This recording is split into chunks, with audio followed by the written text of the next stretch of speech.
அனைவருக்கும் வணக்கம். நம்ம daily prelims and mains point ஆஃப்ல கரண்ட் அஃபேர்ஸ் ஆர்டிகல்ஸ் பார்க்குறோம்.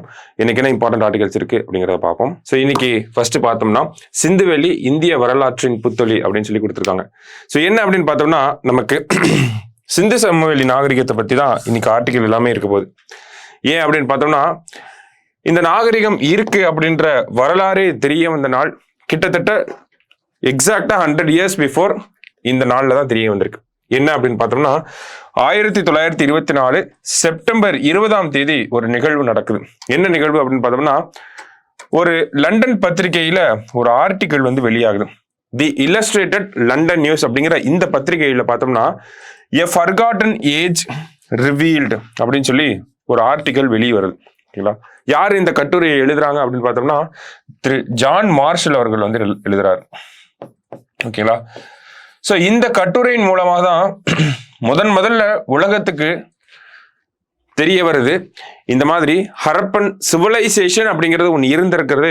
இந்த ஒரு ஆர்டிகல் மூலமாக தான் உலகத்துக்கே தெரிய வருது. அப்புறம் தான் இன்னும் எக்ஸ்டென்சிவா இதை பத்தி ரிசர்ச் பண்ண ஆரம்பிக்கிறாங்க. ஓகேங்களா, ஸோ அந்த அளவுக்கு சிறப்பு மிக்க ஒரு நாள் தான் இந்த செப்டம்பர் 20 அப்படிங்கிறது. ஓகேங்களா, கரெக்டா 100 வருஷத்துக்கு முன்னாடி இன்னைக்கு செப்டம்பர் 20 2024 செப்டம்பர் 20 1924 அந்த ஆர்டிகல் வெளியாகுது.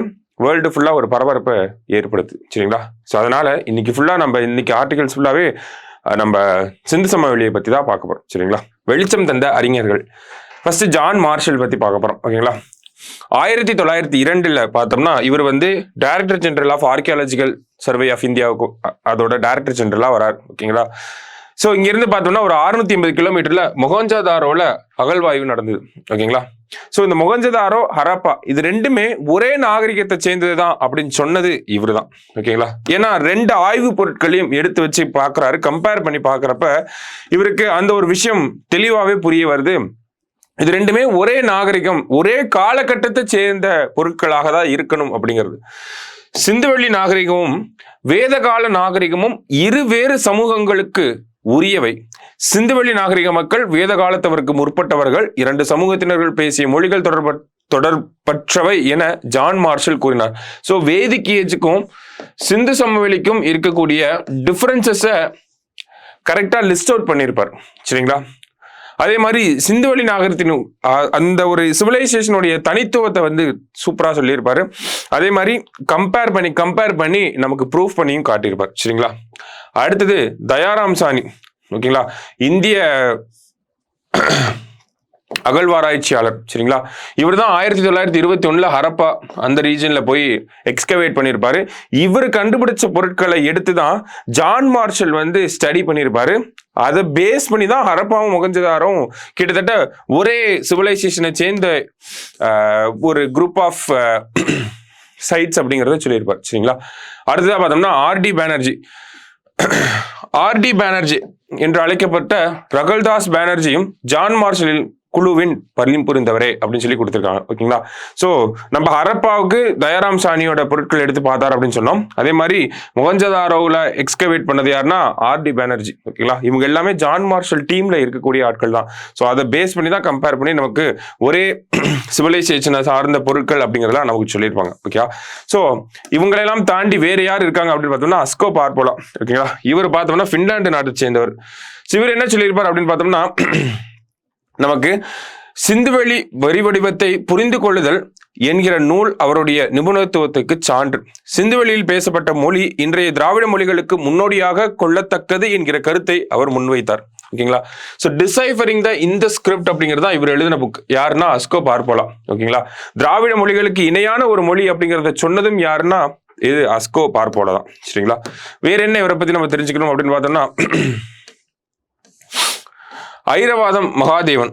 ஓகேங்களா, சிந்துவெளி நாகரிகம் பற்றி ஆராய்வதில் தமிழ் அறிஞர்களின் பங்களிப்பும் தொடர்ந்து இருந்து வந்துள்ளது. 2018 மறைந்தவரான ஐரவாதம் மகாதேவன் என்ன சொல்லியிருப்பார் அப்படின்னு பார்த்தோம்னா சிந்துவெளி நாகரிக மக்கள் எழுதிய குறியீட்டு எழுத்துக்கள் முற்றிலும் புரிந்து கொள்ளப்பட முடியாதவை என்கிற நிலையை இவரது ஆய்வுகள் மாற்றி அமைத்தன அப்படின்னு சொல்லியிருப்பார். ஏன்னா அவரு என்ன பண்ணிருப்பார் அப்படின்னு பார்த்தோம்னா அம்மக்கள் பயன்படுத்திய முத்திரைகளில் உள்ள வாசகங்கள் உணர்த்தும் பண்பாடு சங்கத்தமிழ் இலக்கியங்களில் காணப்படும் பண்பாடும் ஒத்திருப்பதை மகாதேவனின் ஆய்வுகள் கூறுகின்றன. ஸோ இது அப்படியே நம்மளோட சங்கம் லிட்ரேச்சரோட கம்பேர் பண்ணி அவர் ஒரு கைண்ட் ஆஃப் ஒரு பெர்ஸ்பெக்டிவ் வந்து நமக்கு கொடுத்துட்டு போயிருப்பாரு ஐராவதம் மகாதேவன். ஸோ இதெல்லாம் சிந்துவெளி நாகரிகம்னு எடுத்து பார்த்துக்கிட்டோம்னா நமக்கு இருக்கக்கூடிய முக்கியமான அறிஞர்கள் செய்தித்தாள்கள்ல இவங்களை பத்திலாம் நமக்கு கொடுத்துருந்தாங்க.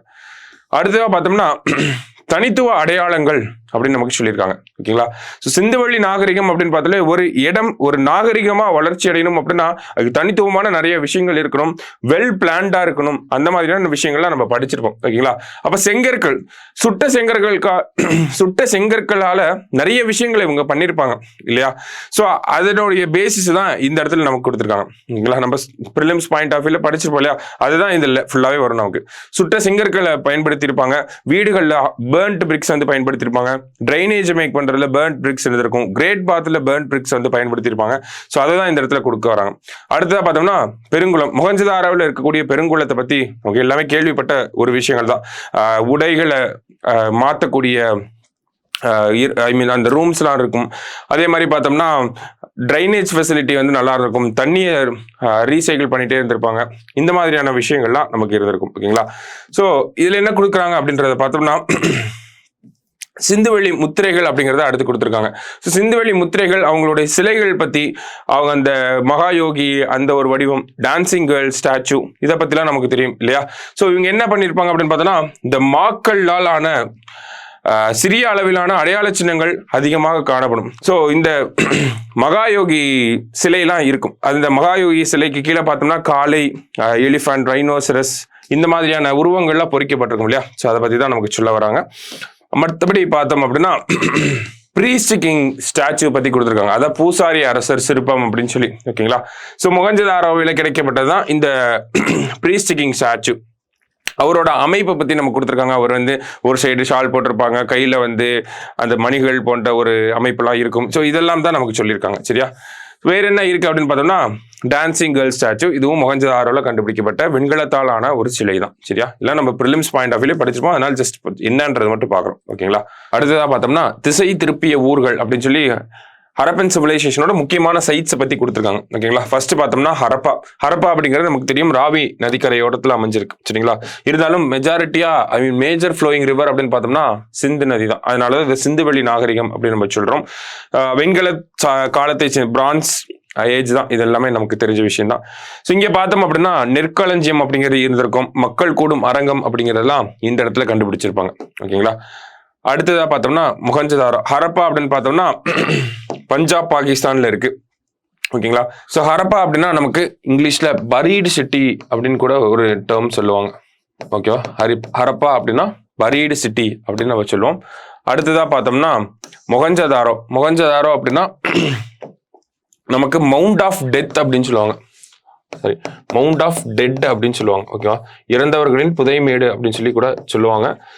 ஸோ மொஹஞ்சதாரோவில் பார்த்தோம்னா பெரிய கிணறுகள், அடுத்ததா தாய் தெய்வ சிற்பங்கள், மற்றபடி பார்த்தோம்னா நமக்கு டான்சிங் கேர்ள் ஸ்டாச்சுலாம் கூட இங்கே தான் நமக்கு கிடைச்சிருக்கும். கிராமங்களில் இருப்பது போன்ற குடியிருப்பு பகுதிகள் எல்லாமே மொஹஞ்சதாரோவில் தான் நமக்கு இருக்கும். அடுத்ததா பார்த்தோம்னா ராக்கிகாரி. இந்த ராக்கிகாரி அப்படிங்கிறது ஹரியானா. ஓகேங்களா? ஸோ இங்கே பார்த்தோம்னா 4500 ஆண்டுகளுக்கு முற்பட்ட ஒரு பெண்ணின் எலும்புக்கூடு கிடைச்சிருக்கு. அதுல மரபணு சோதனைகள் நடத்தப்பட்டதுல அவங்க தென்கிழக்கு ஆசிய வேட்டையாடிகளான அந்த ஒரு மரபணு ஈக்குவலண்டா இருக்கு அப்படிங்கிறத கண்டுபிடிச்சிருப்பாங்க. ஓகேங்களா? ஈரானியர்கள் தென்கிழக்கு ஆசிய வேட்டையாடிகளின் மரபணு தொடர்ச்சியே பார்க்க முடிந்தது. அதனால என்ன சொல்றாங்க அப்படின்னு பார்த்தோம்னா இந்தியர்களோட அந்த காலத்துல இருந்தவங்க ஆரியர்களாக இருந்திருக்கிறதுக்கான வாய்ப்புகள் குறைவாக இருக்கு அப்படிங்கிறத இதுல இருந்து நம்மளால கண்டுபிடிக்க முடிஞ்சது. ஸோ அதுக்கு அந்த ஒரு விஷயம் எங்க கிடைச்சது அப்படின்னு பார்த்தோம், இந்த எலும்புக்கூடு அப்படிங்கிறது ராக்கி கரிக்கில தான் நமக்கு கிடைச்சது. ஓகேங்களா?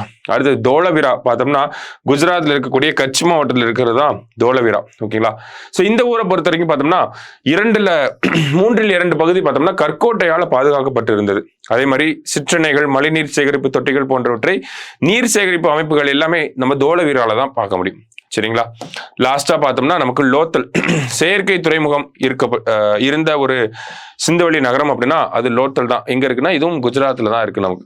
சரிங்களா? லோத்தல்.